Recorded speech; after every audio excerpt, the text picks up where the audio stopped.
Are you a newbie looking to become a merchant on Bitget, or are you an established P2P merchant?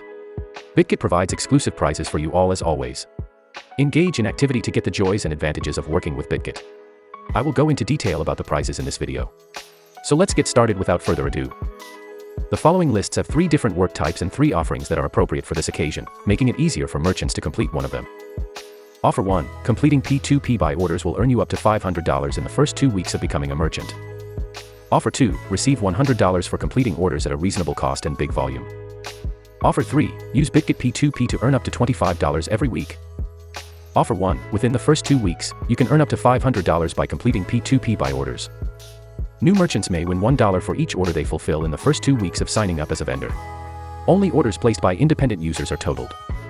At least 25% of your orders must come from other users in order to qualify for the prize.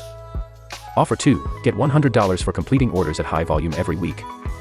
The merchant who completes the highest number of orders with the highest volume in a week will get a $100 reward for that week. Offer 3, earn up to 25 USDT every week with Bitget P2P. How to get weekly rewards. Complete at least 100 orders greater than 10 USDT with at least 50 different users in a week to get a 25 USDT weekly reward. You must be a merchant on Bitget in order to participate in this event, so how do you become one? Join Bitget. Go to the P2P section. Submit an application to become a merchant. So that is all for today's video. Make sure if you like this kind of content and information, give it a thumbs and subscribe for more. Stay tuned.